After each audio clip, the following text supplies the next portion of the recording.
Navy SEALs. The SEALs are the most recognized special operations force in the United States military. They were established in 1962 by direct order of President Kennedy, who believed the Navy needed a dedicated elite strike capability. Today, approximately 2,500 active SEALs are distributed across 8 teams deployed globally. The selection pipeline is called BUD/S and runs for 6 months. At its center is Hell Week, 5.5 days of continuous movement, no sleep, freezing water, and sustained physical stress. Roughly 75% of candidates do not finish. Those who do specialize in operations across every environment, land, sea, and air. They infiltrate from submarines, drop into active combat zones from helicopters, or surface directly from the ocean. Teams consist of 8 to 10 operators. The mission profile is surgical. They were responsible for the 2011 raid that killed Osama bin Laden and the rescue of Captain Richard Phillips from Somali pirates. Army Rangers, 75th Ranger Regiment. The Rangers are the Army's premier large-scale direct action force. Where the SEALs operate in silence, the Rangers operate at scale, fast, aggressive, and designed to seize objectives before the enemy can respond. Their specialty is forced entry, taking airfields, capturing enemy positions, and launching mass night raids. Selection runs 3 weeks. Those who pass face Ranger School, 61 days across mountains, swamps, and desert, with minimal food and sleep, continuously evaluated on leadership under exhaustion. The regiment traces its lineage to 1756. The modern version, formalized in 1974, fields approximately 3,500 operators across 3 battalions. They led the airfield seizures in Grenada in 1983, jumped into Panama in 1989, and were the Central Ground Force in Mogadishu in 1993. Since September 11th, no Special Operations Unit has conducted more direct action deployments. Green Berets, Army Special Forces. The Green Berets do not seize objectives. They build the conditions that make seizing them unnecessary. Their primary mission is unconventional warfare, embedding with foreign populations, training local fighters, and shaping conflicts from the inside before conventional forces arrive. Each team is called an ODA, Operational Detachment Alpha, and consists of 12 operators.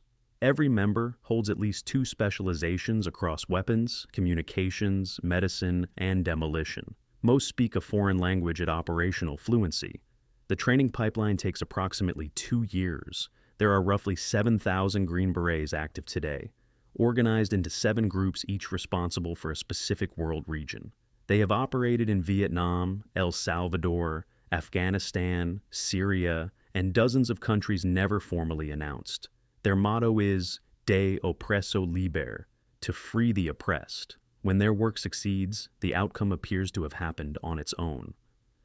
Marine Raiders, MARSOC. To enter MARSOC, a candidate must already be a Marine.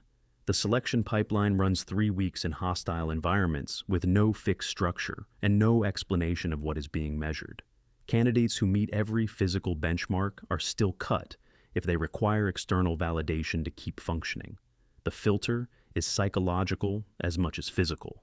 Approximately 2,500 raiders are active today across 3 battalions. Their roots are in World War II, when the original Marine Raiders conducted amphibious guerrilla operations across the Pacific. The name was formally revived in 2015. Modern raiders operate with night vision, real-time satellite intelligence, and tactical drones. They work in 14-man teams, deploying extensively across the Philippines, sub-Saharan Africa, and the Middle East, frequently in environments where conventional forces have already failed. Air Force Special Tactics. Every other unit on this list depends on air support at some point. Special Tactics operators are the ones who make that support possible. They are simultaneously trained as combat controllers, pararescue jumpers, and tactical air liaison officers. A single operator can infiltrate a denied area, establish an improvised airfield, direct airstrikes in real time, and extract a critically wounded soldier within the same mission. Combat controllers typically insert before anyone else, marking landing zones and directing air traffic for the forces that follow. Pararescue men, PJs, do the opposite. They jump into active firefights to reach the fallen and bring them back. The full special tactics training pipeline takes up to 3 years from selection to deployment, the longest in U.S. special operations. They have been present in every major U.S. combat operation since the 1980s. Delta Force. There is no patch, no public roster, no official confirmation of its operational record. Delta Force was founded in 1977 by Colonel Charlie Beckwith, who had trained with the British SAS and returned convinced the U.S. needed an equivalent, a fully autonomous counterterrorism unit operating outside the conventional military structure with direct access to presidential-level tasking. Its official name changes periodically. Selection involves multi-day navigation in mountainous terrain, with no pace requirements and no information about evaluation criteria. Psychological assessment under sustained uncertainty and physical degradation measures decision-making quality, not output. Most who attempt it do not pass. Operators work in 4 to 6 person teams and can deploy anywhere within hours. Delta has been active in Mogadishu, the Balkans, Iraq, Afghanistan, and Syria. Their headquarters at Fort Bragg is unremarkable by design. Intelligence supports activity. The activity.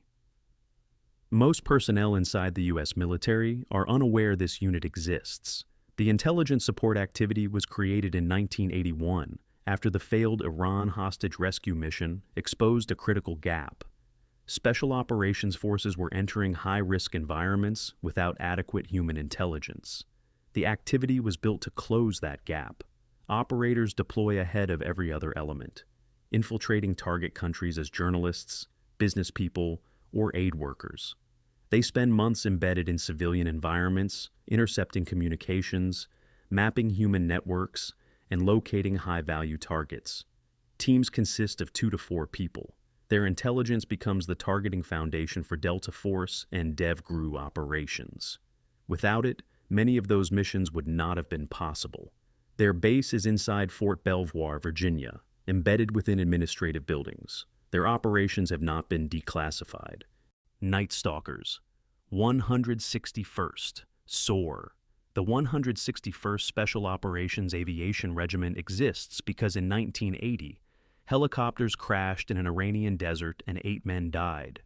Operation Eagle Claw failed in part because conventional aviation was not equipped for special operations demands. The Army's response was to build a regiment that was.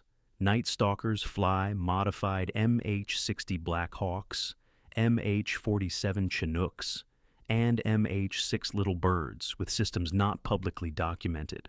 Their specialty is nap-of-the-earth flight, sustained low altitude, high-speed movement in complete darkness using night vision, with terrain clearances measured in feet. The margin for error at 100 knots and 50 feet above the ground is effectively 0. They flew the helicopters to Abbottabad. They inserted Delta into Mogadishu.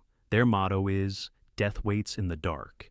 Every special operations mission requiring aviation has Night Stalkers behind it. Pilots train relentlessly for precision under pressure, rehearsing contingencies where failure means loss of mission or aircraft. Navigation, timing, and coordination must align exactly. SEAL Team 6, DEVGRU. SEAL Team 6 is the naval component of the U.S. military's Tier 1 counterterrorism capability. Its formal name is Naval Special Warfare Development Group, DEVGRU. Selection is drawn entirely from experienced SEALs with multiple deployments. What follows that selection is classified. The unit is organized into assault squadrons identified by color, each with a specific operational focus. It operates alongside Delta Force at the apex of the Joint Special Operations Command. DEVGRU conducted Operation Neptune Spear in May 2011, the raid in Abbottabad that killed Osama bin Laden. It has been involved in hostage rescue operations across multiple continents and high-value target elimination in countries where the U.S. has no formal military presence. There is no confirmed public roster. Most of what is known comes from legal proceedings and investigative journalism. Training cycles are continuous, adapting to emerging threats, technologies, and geopolitical realities.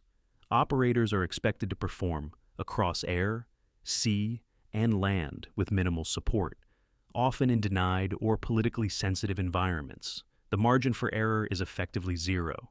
CIA Special Activities Center. Every unit on this list operates after a decision has been made. The Special Activities Center operates before one is needed. The CIA's paramilitary element functions under legal authorities unavailable to the military, in environments where military presence would constitute an act of war. Its operators frequently come from Delta Force, DEVGRU, and the Green Berets. When they cross over, the missions they conduct can be denied if exposed. After September 11th, the first Americans into Afghanistan were not soldiers. They were SAD officers carrying satellite phones and cash, building the intelligence architecture and recruiting the local forces that the subsequent military campaign would depend on. The board was prepared before the invasion began. The Special Activities Center does not seize territory. It shapes outcomes before the fighting starts, in countries where no presence can be officially acknowledged. When it works, there is no visible evidence that it happened. That is the point. Its effectiveness depends on discretion, cultural fluency, and the ability to operate without attribution. Success is measured not in territory held, but in conditions created.